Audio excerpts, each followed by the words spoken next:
Let me take you somewhere that Meghan Markle never wanted anyone to revisit. Not Montecito, not Toronto, not London, but a place that exists only in whispers, a place that lived in the quiet corners of private conversations, never written, never recorded, never acknowledged. Not by Meghan, not by her friends, not by anyone who wanted to stay on her good side. A place most people didn't even know existed, until now. Because long before Meghan Markle became a Duchess, long before she became a global headline, long before she stood beside Prince Harry on a sunlit bridge in Windsor, there was another chapter, one she never planned to revisit, one she carefully buried beneath charity speeches, photo shoots, and perfectly curated lifestyle quotes. A chapter guarded by the one man who knew her before she refined her image. Markus Anderson. Not her stylist, not her PR manager, not her Hollywood mentor, but something much more dangerous, her gatekeeper. The man who saw her when she was still searching, still climbing, still carving out a place for herself in rooms where she wasn't yet invited. And, according to the circles Markus once moved in, the private lounges, the invitation-only dinners, the elite parties where people traded favors like currency, there was one story he warned people never to repeat. A story he once whispered in anger. A story he later regretted saying aloud. A story he warned others to never bring up around Meghan. Something tied to a weekend off the coast of Cannes. A weekend that turned into a rumor. A rumor that hardened into a legend. A legend that Meghan spent the next 20 years making sure stayed buried. Because the moment you mention it, people fall silent. Eyes drop, doors close, phones turn off. Even now, witnesses refuse to show their faces, unwilling to risk the tidal wave of noise that follows whenever Meghan's past comes knocking. But tonight, in this story, we follow that whisper. The whisper they all tried to smother. The whisper Meghan never wanted raised from the dead. Cannes, France. Early spring. A coastline shimmering with old money and new ambition. Docked along the marina was a yacht whose name was never printed in the guest lists, owned by a Mediterranean billionaire whose family preferred privacy to paparazzi. Only a handful of people were invited aboard.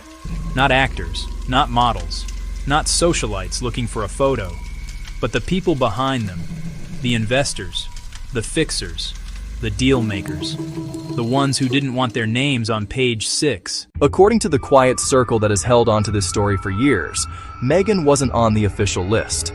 She wasn't supposed to be there at all. But Markus Anderson, well-connected, well-informed, and well aware of who would be attending, reportedly made one phone call and secured her place. Witnesses from that era remember one thing clearly. If Markus wanted someone in the room, they got in. No questions. So Meghan arrived. Not as Meghan, Duchess of Sussex. Not as celebrity royalty. Not as the polished humanitarian she would later become. But as Meghan, the unknown actress. Hungry, brilliant, charming, ambitious, and sharper than anyone realized. And from the moment she stepped aboard, people said she moved with purpose.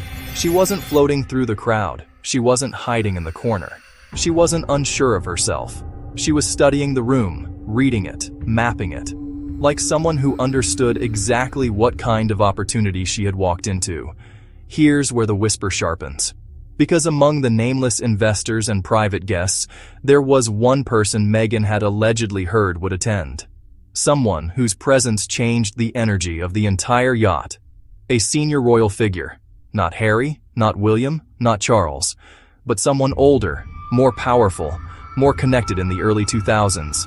Someone whose social influence spanned continents. Someone whose reputation would years later be swallowed by scandal. This would be a war. The house was silent when Harry finally walked back inside. No cameras, no PR teams, no excuses. Just them. He didn't raise his voice, didn't accuse, didn't demand answers. Tell me the truth, all of it. Meghan closed her eyes. For a long moment, she didn't speak. I wasn't perfect, I wasn't innocent, but I wasn't what they're trying to make me either. Tears welled, Not dramatic, not staged, real. Harry listened, the weight of the rumors shifting inside him, not disappearing, not forgiven, but reshaping, because the truth wasn't clean. It never is. It wasn't black and white. It was gray, messy, complicated.